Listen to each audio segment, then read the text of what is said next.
Good morning, everybody. This is Shelby Splain with the Pennsylvania State Historic Preservation Office. It is just 10 o'clock on my computer, so I think we will go ahead and get started with today's webinar. It looks like some people are still joining us, and I can go over some of this other housekeeping and some other notes as they keep joining us, but I'd like to keep us on time and on schedule.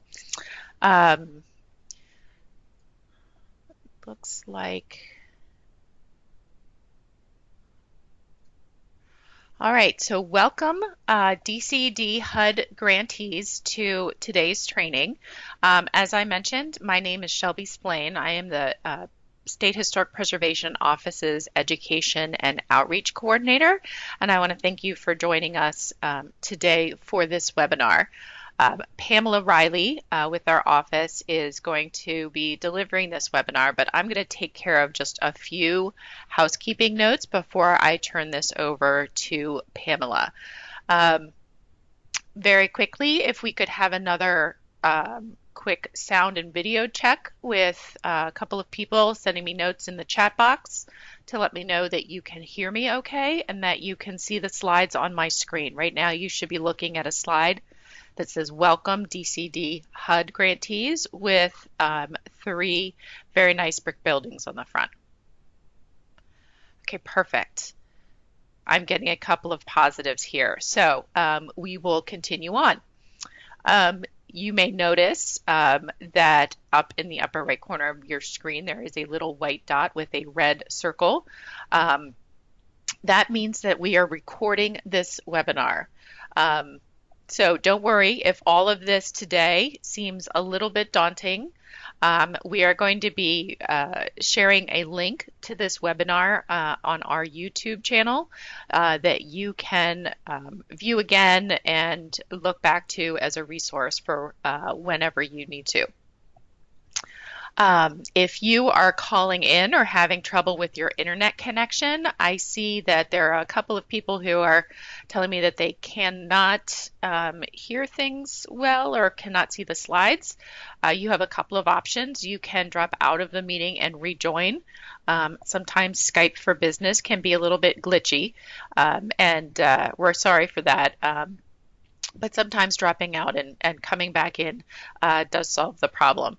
So you can give that a try. Also, in the email that I sent you yesterday confirming today's webinar, there is a conference call number with a meeting room pin. You can call in and hear the same webinar presentation and then follow along on the PDF of the slides that I had attached to that email as well. If all else fails and you just can't seem to get this to work, we will be sharing that link with you from this recording, so you'll be able to take a look at it and then certainly follow up with Pamela with any questions. The last thing that I'll note is that we are going to be using the chat function to moderate questions for today's webinar. We have over 82 guests on the line with us now, so I'm sure that there are lots of questions out there. I'm getting lots of conversations in the chat box already. If you're not sure where to find the chat box on your screen, in the lower left-hand corner, there is a circle with what looks like a speech bubble in it. If you click that, it'll open a box that says Conversation on the side. And in the bottom of that box, you just type your question or your comment to me and hit enter, and it will show up on the screen. Please feel free to send us questions as they occur to you, and then I will read through them when we take our question breaks throughout the presentations. If you're having problems with Skype for Business, you can also note them there, and I will try to get back to you. Please keep in mind that any chat conversation we have in that chat box is visible on the recording and will be part of the YouTube recording of this. So just a quick heads up about that. With that, I will turn this over to Pamela. Thank you, Shelby. How thrilling to finally get a chance to become a YouTube star. Good morning, everyone, and happy Cinco de Mayo. If we had done this presentation yesterday, I could say, may the force be with you. These days, we all need something to celebrate. This is Pamela Riley providing you with this training from my work-at-home station at my dining room table. I hope all of you are well and managing the many challenges this time presents. Joining us today are Chris Howell, the Environmental Review Compliance Officer for the Department of Community and Economic Development, DCED, and Barbara Frederick, the Above Ground Resources Review Supervisor from the Pennsylvania State Historic Preservation Office, the SHPO. Both Chris and Russell Carnahan of DCED will be available to answer questions during this webinar, as will Barbara. At the end of June 2020, the programmatic agreement between DCED and the PA SHPO, which addresses the Section 106 review process for all HUD-funded programs administered by DCED, will expire. Guidance from HUD and the Advisory Council on Historic Preservation have led to changes in how this review process will be managed. Without such an agreement in place, all of DCED's HUD grantees, as responsible entities in the environmental review process, will consult directly with the SHPO to meet this responsibility. The Section 106 process will be much the same, with grantees continuing to use the project review form introduced earlier this year. The form and all required project information will be sent to the SHPO via email. This is the same process we are currently following to accommodate the need for most of us to work from home during the COVID-19 pandemic. And thank you to all of you who are already doing a great job using this new email process. The only significant change in the process is that beginning in July, I will no longer serve as the DCED Historic Preservation Specialist working exclusively with DCED's HUD grantees. Moving forward, grantees will send all requests for Section 106 review directly to the SHPO Environmental Review staff. The purpose of this training is to facilitate this transition and explain the Section 106 process developed by the PA SHPO to meet our current work-from-home needs.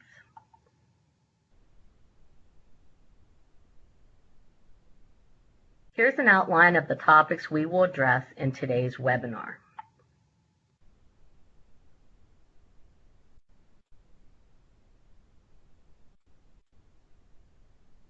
We will be discussing the changes in the Section 106 review process first. So while much of the process will stay the same, some things will be handled differently. All projects sent directly to the SHPO ER staff now and into the future will be done via email, as paper will no longer be accepted. And use of the no activities list for specific types of projects that did not in the past require SHPO consultation will no longer be permitted.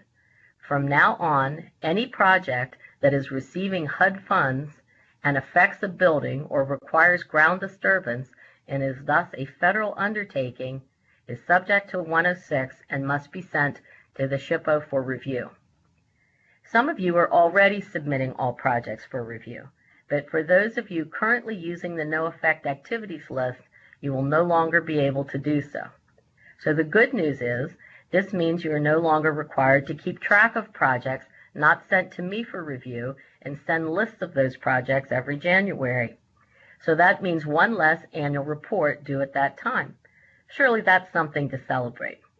If you have used the no effect list this year, you should submit an annual report in January 2021. If you send in all your projects for review, that annual report will not be needed. Also, HUD, the SHPO, and the Advisory Council on Historic Preservation have all agreed that there is no need to review general program descriptions as part of a Tier 1 review process. So it is no longer necessary to send any program information to the SHPO unless there are actual physical project locations identified.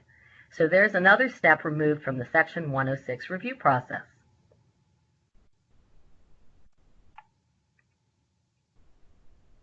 The current SHPO electronic review process is based on the one you are currently following and was developed specifically to meet the SHPO's responsibility to review both federal and state projects without access to our physical office. COVID-19 pushed the SHPO to move to electronic review a bit earlier than planned, but we will continue to use this format until a more comprehensive electronic review system will go into place later this year. You'll hear more about that later in this presentation. So please continue to send all projects for review to the SHPO via email, as paper submissions will no longer be accepted. Directions on how to consult with the SHPO under Section 106 are provided at the web link shown on this slide. Please remember to download and use the new project review form available at the second link for all new project submissions.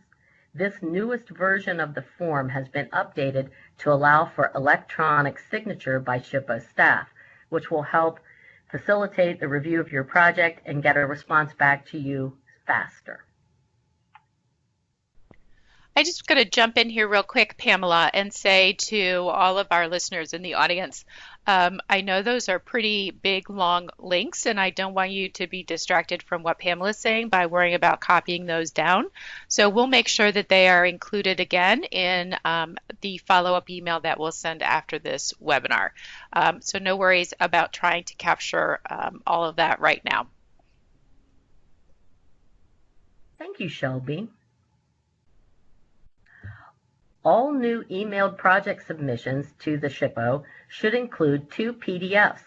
The first PDF should be the completed version of the new project review form, and the second PDF should contain all of the usual required project information attachments, all as a single PDF.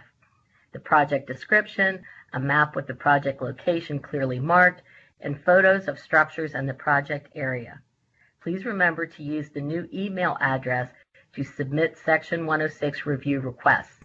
And use of the 2 PDFs, again, will allow us to respond faster because we have the project review form all ready to return to you without all the other attachments. This is the new project review form, which you will send with every project submission to the SHPO to initiate consultation under Section 106 or the State History Code. See the box for SHPO digital signature at the bottom. That will tell you you are using the most current version of the form. This is the only review form that the SHPO office will accept. Again, it can be found at the link shown on this slide. The correct email address to send the form and attachments to is ra-pa-shpo-er@pa.gov. That's the only email address I'm going to say on this slideshow. Now I'm going to take some time to walk you through the process of completing the project review form.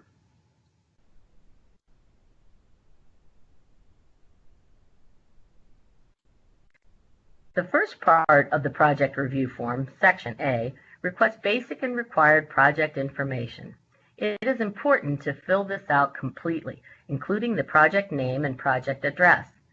Please use the correct street address of the project, as reviewers use this location to find the project in CRGIS, our online inventory of previously identified historic resources. You'll be hearing more about CRGIS later in this presentation. In Section B, please enter the contact information and mailing address where the SHPO response should be sent. Be sure to include your correct email address, as this is how we will respond to your submission. In the upper right-hand corner of the form is a box for SHPO use only. Please leave this blank. The SHPO will assign an ER reviewer and mark the date received and the date a response is due. A unique ER number is assigned to each project for tracking purposes. In addition, if more information is required on the project, you should include this ER number when you contact the SHPO. It is important to use that same number for any additional information you might send regarding this particular project, including changes in the scope of work. By federal law, the SHPO has 30 days to respond to a review request, but will make every effort to respond as quickly as possible. It is important to keep that 30-day review period in mind as you plan your project timetables. Remember, you can always send projects for review in advance, as long as you have project-specific details. HUD has indicated that project environmental reviews are good for 5 years from the date they were issued, although it is always a good idea to confirm that information with Part 58. The HUD Environmental Review staff can answer any questions.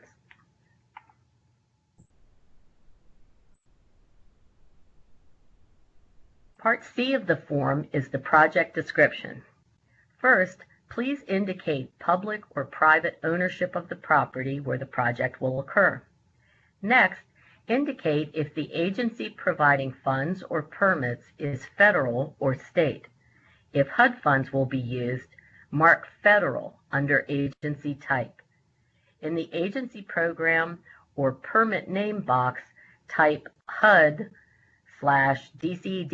to show that the project is receiving federal HUD funds administered by DCED. It is not necessary for you to provide a project or permit tracking number, but you could share the information about which HUD program funds will be used, such as HOME, CDBG, or CDBG-DR. Please include any additional federal or state approvals or funding sources that will be used for the project.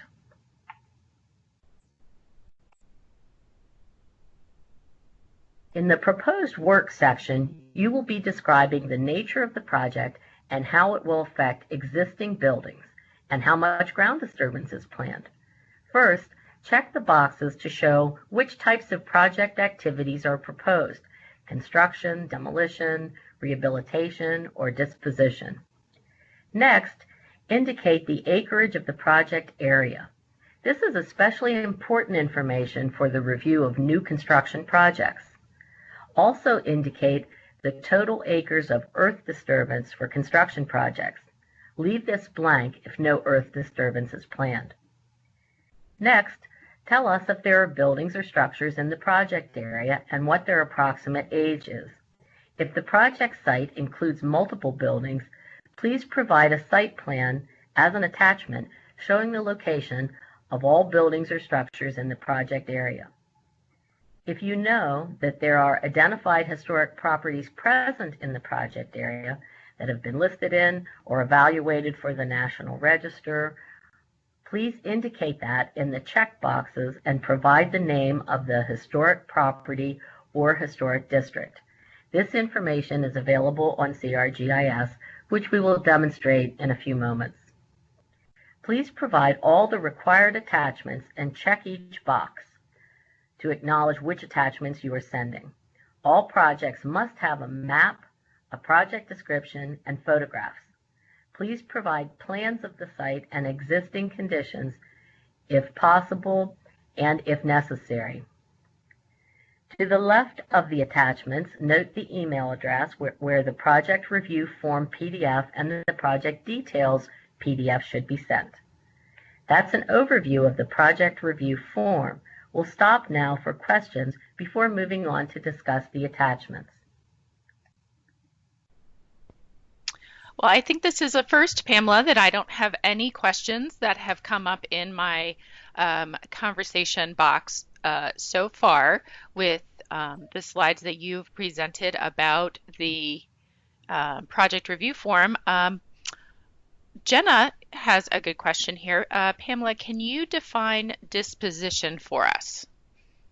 Disposition is something that seldom occurs in the type of projects I've reviewed in my role as the DCED Historic Preservation Specialist. It refers to situations where federally owned property is being given to another entity or sold to another entity.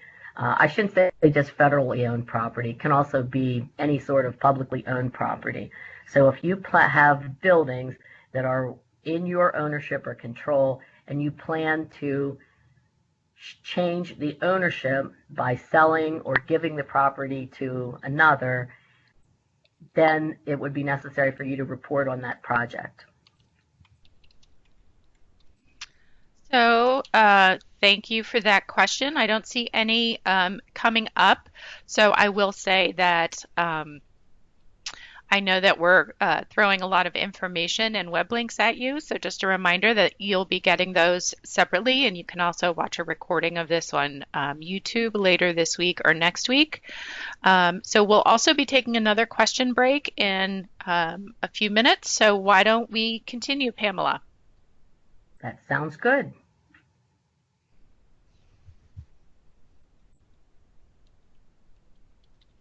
Now we're going to talk about, whoops, looks like I've lost my slide here. We should be on slide 12 for those of you following along as well. We're starting the next section on the project area in CRGIS on slide 12 or page 12 if you're following along with the PDF. How do you know if there is a previously identified historic property in your project area? You can consult CRGIS, our online inventory of previously identified historic resources. This is an acronym for the Cultural Resource Geographic Information System, and it has recently been enhanced in a very big way. It is now loaded with all the information, once only available in paper format in the SHPO office. Survey forms, National Register evaluations and nominations, and lots of property details provided by a great abundance of environmental review projects across the state over many years. Here is an example search to practice our CRGIS mapping skills. This proposed housing rehab project is located in Uptown Harrisburg and is actually my grandmother's house.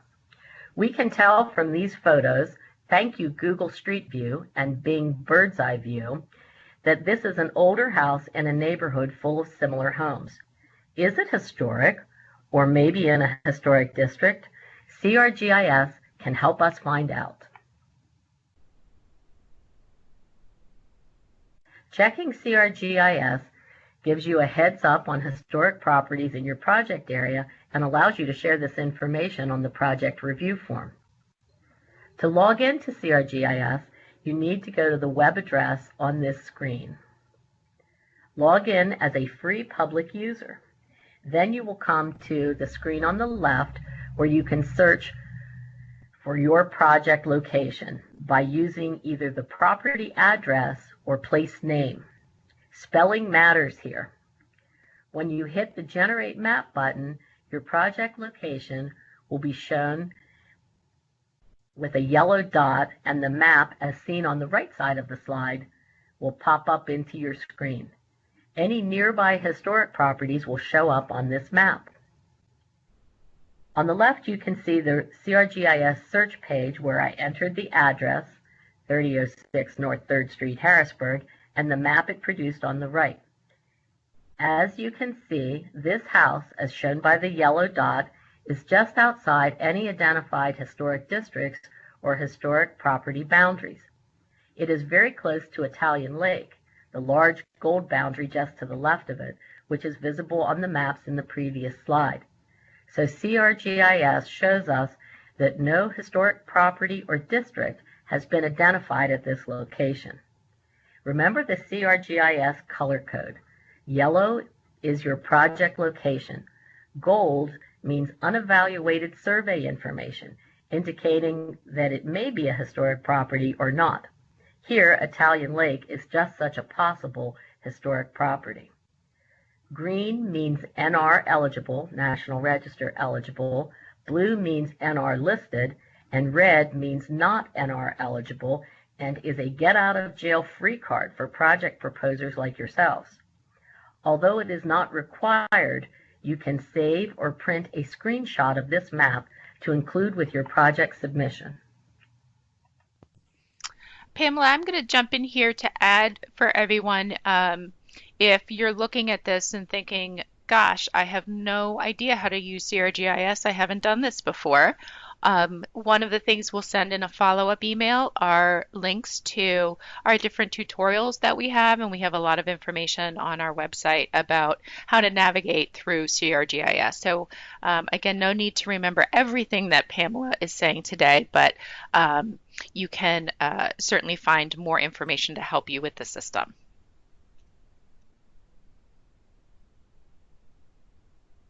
Thank you, Shelby. Let's talk about mapping our projects.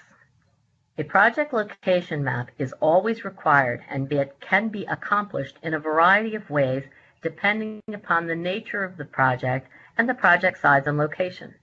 Whatever map you provide with your project submission, always mark the project location clearly. Use a USGS quad map for projects in rural areas or involving significant acreage. For projects in urban areas, use maps that show the location within the city grid and a parcel map to spotlight individual buildings if it is in a dense urban setting and it might be difficult to figure out just which building the project will affect.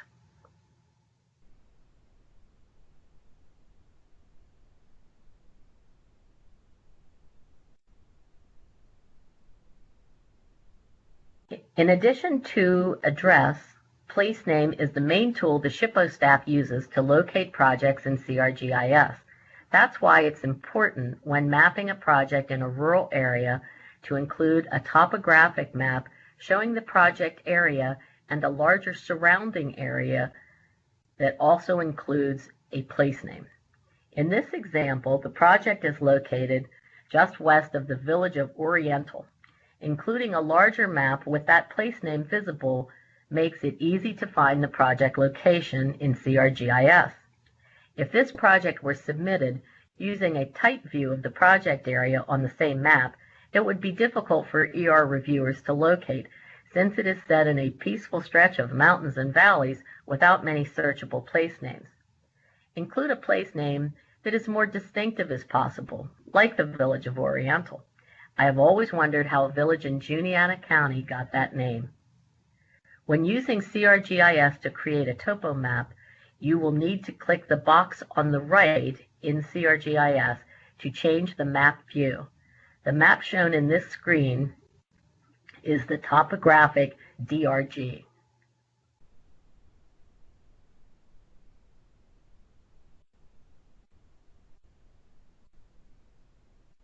When mapping a project in a densely developed urban area, where it can be difficult to see specific buildings, it is useful to include a parcel or aerial mapping with showing street names. To see the location of the exact building or project, it can be marked in yellow as it is in the map on the right, or highlighted in a different way in the aerial map. Tax parcel mapping showing the location can be useful, but is sometimes too vague to offer a clear insight as to how the property sits on the street. Again, if that map is drawn with very close boundaries, you don't get a sense of its setting within the streetscape. We are going to take some questions on CRGIS and mapping now before moving on to the project description and photographs.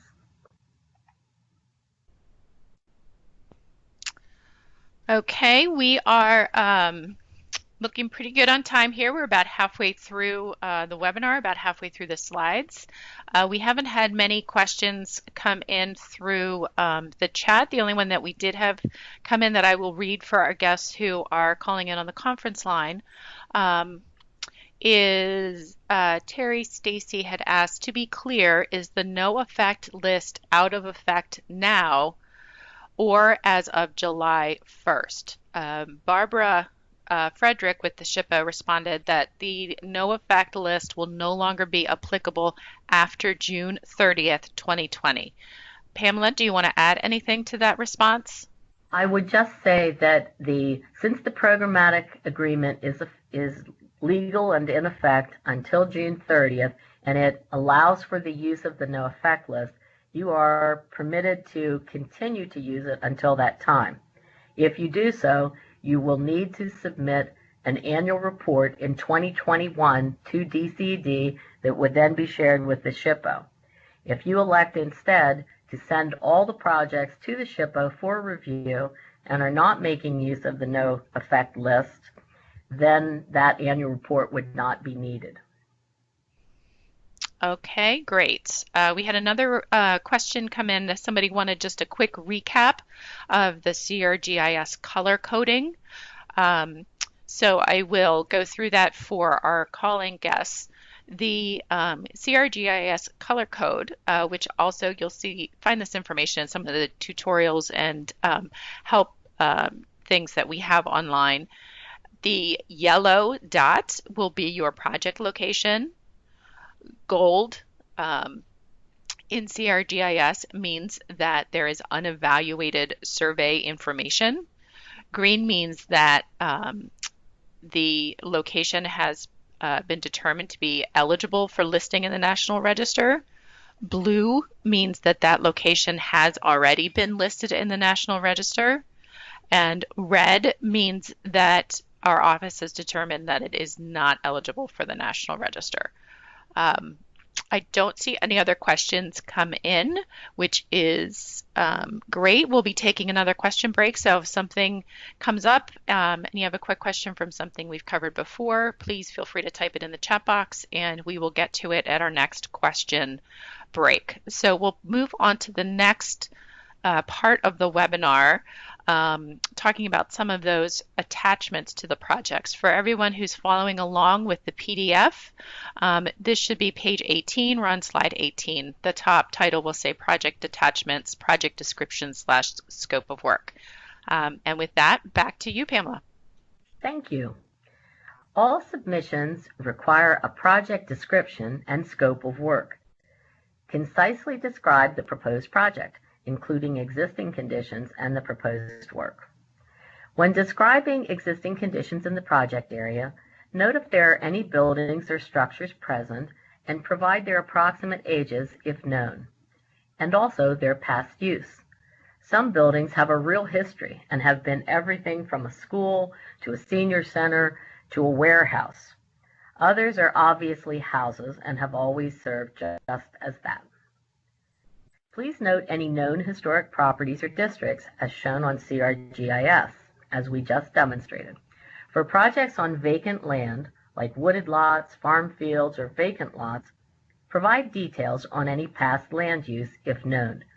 Please note if a project location is the site of a demolished building, as well as any other known previous ground disturbance. Then describe the proposed work with sufficient detail to determine how the project will affect both existing buildings and known or potential archaeological sites. For buildings, provide specific information on rehab plans. What will be repaired and what will be replaced? Will original doors and windows or wall and roof materials be changed? If a new ADA ramp will be built, provide details on its proposed design and location, and the effect of this new ramp on the facade. Describe the size and scale of any new additions. Document the need for building demolition with condition reports and photos. Describe new construction and include a site plan showing the proposed location of buildings, roads, and utilities.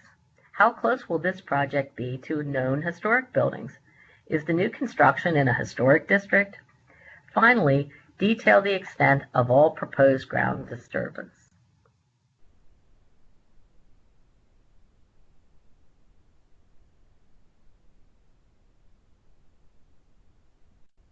Let's talk about projects with a limited effect on historic properties. Some projects have little likelihood to affect historic properties, but they are still subject to Section 106 review and must be sent to the SHPO comment, especially now that we are no longer using the no effect activities list. Projects like those listed on this slide, street repaving, sidewalk replacement, curb cuts, utility line replacement, equipment replacement or installation, are not likely to cause concern, but they must be reviewed.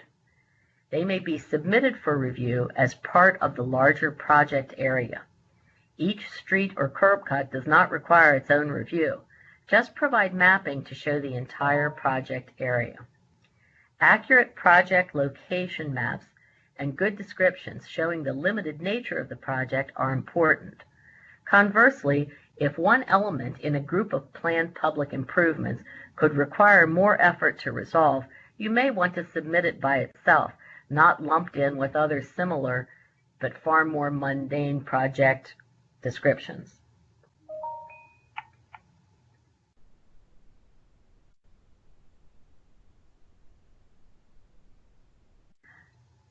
The above ground resource review requirements include all the things we just discussed. The SHPO review staff will look at the project for its potential to affect structures and buildings, and archaeologists will look at the project to determine any impact on potential archaeological resources. All types of projects can affect above ground resources: demolitions, rehabs, additions, and new construction. Please provide details for all of these and adequate photos to allow existing conditions of all structures in the project area. Reviewers need this information to determine if historic structures are present, and if so, how the project will affect them. For demolition projects, describe the need for the demolition and the current condition of the building, including the number of years vacant, any fires that might have occurred there, or evidence of roof failure. Explain the impediments to rehabilitation, and provide documentation of the condition of the building from a building inspector or other official, or perhaps an engineer. Include a brief history of the past use of the property, if it served a purpose other than housing. Note if it could be part of a potential historic district, a group of buildings that are historically and or physically related that when looked at together could be considered a historic property. For rehabs, describe what will be repaired versus replaced. Will replacement windows and doors match existing ones? Will they have the same appearance but be of different materials? Will porches and woodwork be painted or repaired or replaced? Focus on exterior changes, since the most frequent issue in this review process is the possible impact on historic districts. Describe the size, location, height, and scale of any new additions or new construction. Does the new construction have the same setback from the street as existing buildings? Will it be constructed of the same materials or height as surrounding buildings? Will this new construction be located in a historic district?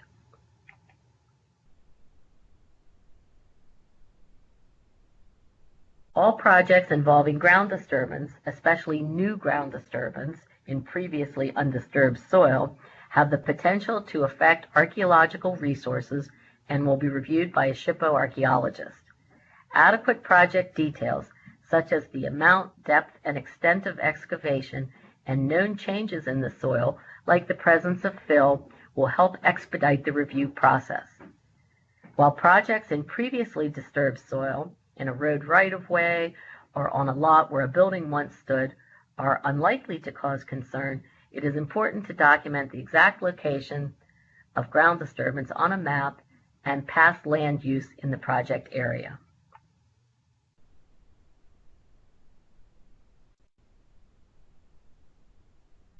Now let's talk about photographs. All submitted projects for review must include recent color photos that show the current appearance of the project area and all structures within it. You may use screen captures from websites like Google Street View if the images are clear and show an unobscured view of the structures. Digital photos taken with cell phones or iPads are also acceptable. Try not to send us photographs that are mostly a good example of a shrubbery obscuring the view of the building. Do not use photocopies. Send clear digital photos that show the entire building, the whole front facade especially. Provide photos of important details if you suspect that the building could be historic or if the project will affect them. Close-up photos of details like date stones, decorative windows and entrances, and fancy porches are helpful to the reviewer. Document changes to the building too. Show areas where windows have been filled or replaced or other big changes have occurred. Photos are very useful for SHPO reviewers to evaluate the possible architectural significance and the integrity of these structures in the project area. Use the photos to document the project area and show existing conditions, including setting. Help the SHPO understand what this neighborhood looks like. Is there an intact streetscape of buildings of similar era of construction and design? Are there vacant lots or modern structures nearby? Photos of the streetscape showing neighboring buildings help address questions about historic districts.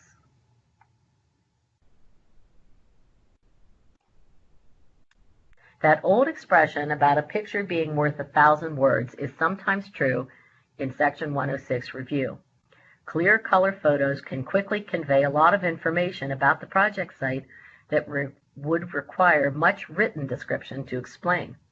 The streetscape photo in this slide shows that demolition has occurred on this block and that some buildings have had major changes to original windows and doors.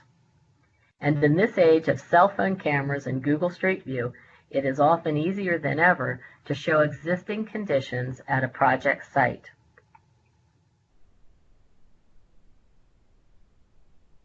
Photographs that show existing landscape conditions, like those on the right, are also useful for archaeological reviewers as well. A bit more information up front could prevent the need to send additional information later. Project site plans and drawings are required when new construction is planned, but they are not required for all project reviews. Site plans can show the extent and nature of the project and just where ground disturbance is proposed. For the stormwater project, shown in the image on the left, the area of ground disturbance is marked in red, and the area that will remain undisturbed is shown in green. Site plans also allow the reviewer to understand how the proposed project will fit into the existing landscape or streetscape. For new construction in an established neighborhood, show drawings of the proposed design of the new buildings adjacent to existing conditions, such as the rendering on the right, showing new construction in an established neighborhood.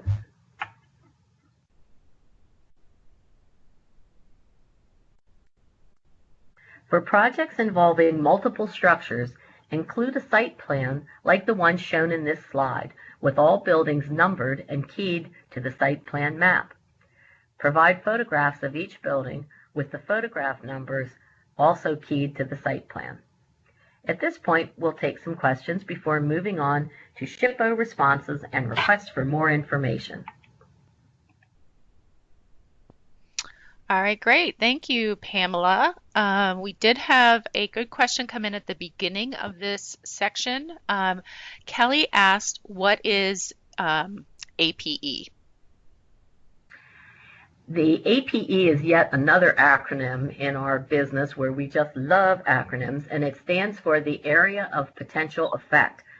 This is part of the language of Section 106 review, where it is the responsibility of the federal agency to identify all historic properties in the APE, Area of Potential Effect.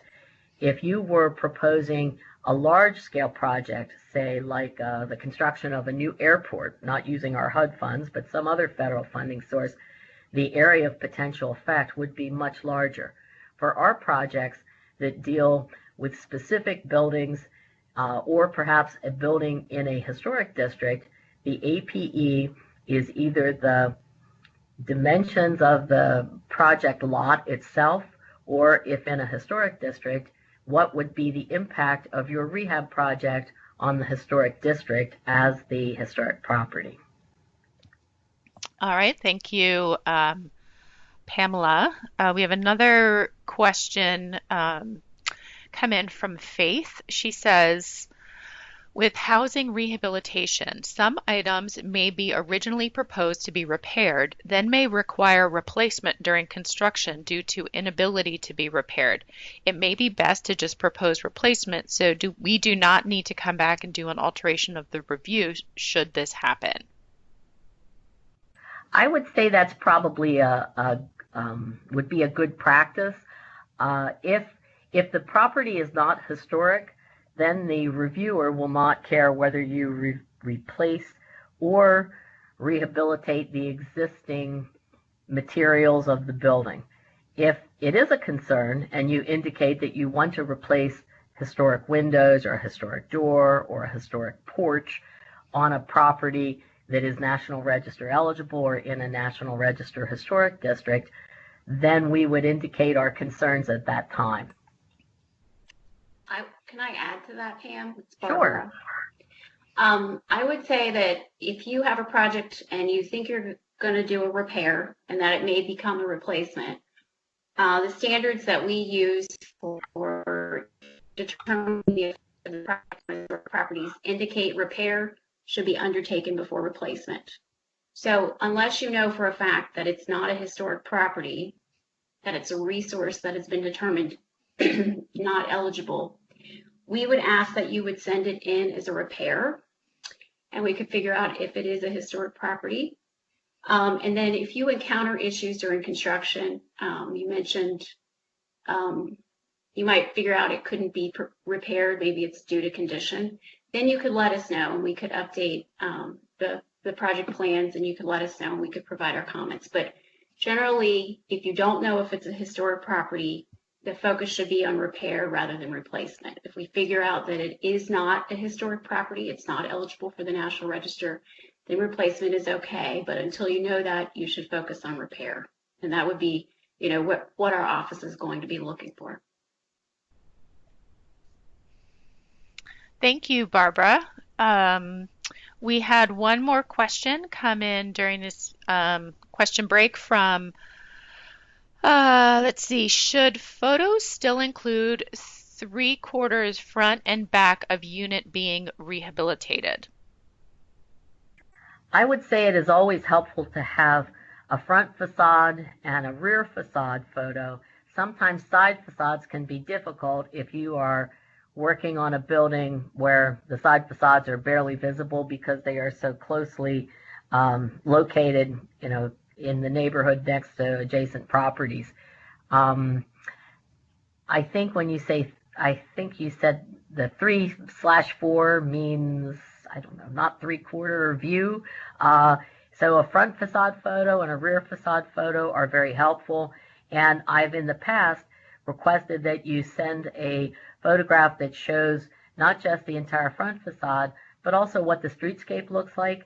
Because if your question or our question is, could there be a historic district present here, it's very helpful to know that there's a gas station located next door and that there's a big grocery store built across the street. That even though the neighborhood where this rehab or demolition might be occurring might once have looked very different, that its current condition based on new construction is now not one that suggests the presence of a historic district. All right, great. Thank you, Pamela. We did not have any additional questions come in, so we are running a little close on our time for the end of the webinar here. So let's move on to the next section. If you're following along with the PDF, it should be page 27. The title of it is SHPO Determination, and you'll see a call-out box of our form. So Pamela, back to you. The bottom of the project review form was designed to record the SHPO reviewer's opinion on the project's potential to affect historic properties. Once the SHPO reviewer has checked the appropriate box regarding the project's potential to affect historic properties and signed and dated the form, the review is complete and the form will be emailed back to you. This is our official response for your environmental review records. The SHPO determination could be no historic properties in the project area, no effect on historic properties, which I used to always indicate was due to the nature of the project, No adverse effect on historic properties, meaning there are historic properties present in the project area, but this project will not have a negative effect on them. No adverse effect on historic properties with certain conditions, such as the retention of distinctive features on a porch or original decorative windows, or the SHPO requests more information. For more complicated projects, or when computer glitches occur with the project review form, you might receive a letter from our office instead.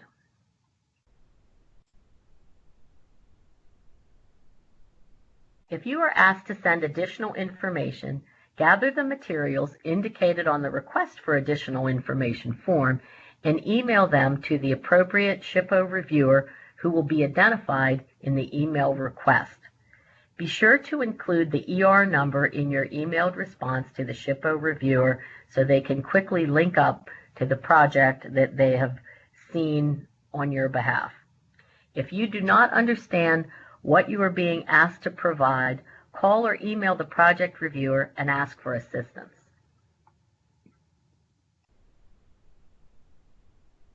The SHPO archaeologist reviewing your project may request more information to complete the archaeological review. When federal funds or permits are used near a known archaeological site or in a high probability area, the SHPO can require survey work and the submission of an archaeological survey report prior to beginning construction on a project. The SHPO maintains records of identified historic and prehistoric archaeological sites, often identified through the project review process. Many parts of the state are in high probability areas for archaeological resources. This means that while sites have not been identified at that location, there is a high probability that sites could be present based on the geographical profile of the property, its proximity to streams, and other factors. The reviewing archaeologist may decide that a Phase 1A survey involving a study of the past use of the area and the type and condition of the soils is needed. Or he may call for a Phase 1 survey involving sample shovel tests or examination of recently plowed soils in the project area. Both Phase 1 and 1A surveys require the submission of a report on the survey findings to the SHPO. Federal projects cannot move forward until these concerns have been addressed. Professional archaeological consulting firms can supply these services. A list of such firms and details on how to contact them and make a contract with them are available on the SHPO website or by contacting the SHPO reviewing staff for guidance.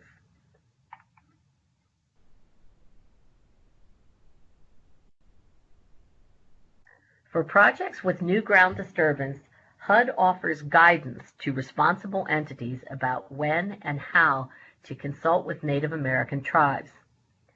Check out the HUD checklist on when to consult with tribes at the website shown on this slide. New ground disturbance is the primary reason to consult with tribes, although there are some historic properties with special significance to tribes, like the Carlisle Indian School. When necessary, use HUD's TDAT, Tribal Directory Assessment Tool, to identify which tribes have an interest in your project area. Notification is by email. I suggest sending them the same information you send to the SHPO and include any letters or comments about the project provided by the SHPO. The tribes will respond if they have concerns and would like to participate in project consultation.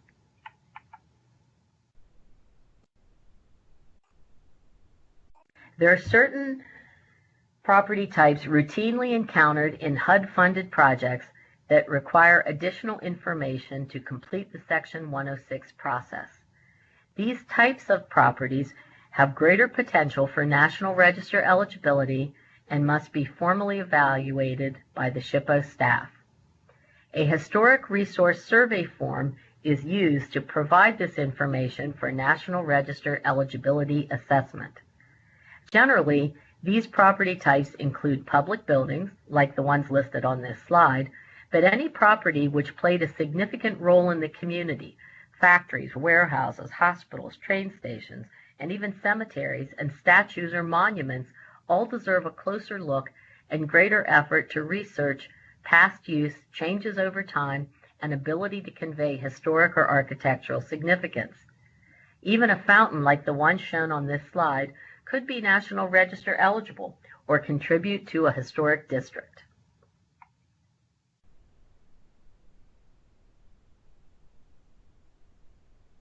If you are instructed to complete an HSRF for National Register eligibility for a building or a structure or an object or a district, the form is available on the SHPO website at the link on the slide we provided. SHPO staff can also provide assistance, and future trainings will be offered on this topic. Here's an example of a recently submitted HRSF for a project affecting a building with some potential for National Register eligibility. This particular survey form was needed for a FEMA-funded project in Montgomery County. Many such forms are submitted every month to the SHPO by individuals, organizations, and other agencies. As previously stated, the form and instructions are available online on the SHPO's website, and our staff can provide guidance. You can see samples of completed historic resource survey forms on CRGIS. It is the commonly accepted documentation to evaluate historic properties for all SHPO programs, grants, historic rehab tax credits, and the Section 106 process. A professional historic resource consultant could also be used to complete this form. A list of such consultants is available on the SHPO website as well. We'll now take some questions before we conclude with information about PA Share and future trainings. Hi, everyone. Pamela, we did not get any questions in for that last section. So since we only have a few moments left, let's just move right into PA Share. Okay, Pam, this is Barbara. I'm going to let you move through the slides because I'm having some issues. Okay. But I'll be happy to talk about each of them. All right, I'll do my best and let Barbara stand prepared to correct any misstatements I might make. I think I can speak to them. I think you'll just have to scroll through them. Okay, that's fine. I just wanted to mention something I realized I forgot to say about using CRGIS. Now that we have uploaded all this new information in CRGIS, if you hover your mouse over any colored icon on the CRGIS map, it will produce a box that allows you to look at all of the documentation related to that property, including completed HSRF forms for everything that we have information on in our vast array of files. So if you are hoping to complete an HSRF but are not quite sure what would be expected, taking a peek at those that are already completed and available on CRGIS, perhaps in the same community where you're working, might help you to understand what is needed to report on, and also provide you with some background information you might not know about your community, such as a historic district that would be located there. So let's talk about PA Share. We wanted to take this opportunity to make you aware of future changes in consultation with PA Share that will be coming in the fall of 2020. Beginning in September, the SHPO will consult on Section 106 reviews and other program areas using PA Share. PA Share stands for the Pennsylvania SHPO Historic and Archaeological Resource Exchange. Essentially, this system will replace the project review form and CRGIS. You will now be able to find information on all project-related information in just one place. The new system will allow you to make submissions, and the submission screens will be based on the project review form. So all the information you're currently providing, you will be providing on PA Share as well. It will identify all previously known resources in your project area once you map your project. So the CRGIS search tool will be built into the process. It will also allow you to track SHPO's progress on the Section 106 review, as well as show the project review history. Everything you submit to the SHPO and all of the SHPO responses will be visible. The system will generate response letters which will be sent to you via email. We anticipate that we will deploy the system in early 2020, in late 2020, and training will begin at that time, in the fall of this year. At the request of DCED, the PA SHPO is planning additional upcoming technical webinars on the following topics: how to submit projects using PA Share, requesting and completing a historic resource survey form, how to do an archaeological survey or employ a professional, a request for alternatives analysis, request for consulting party coordination, and resolving adverse effects and developing agreements.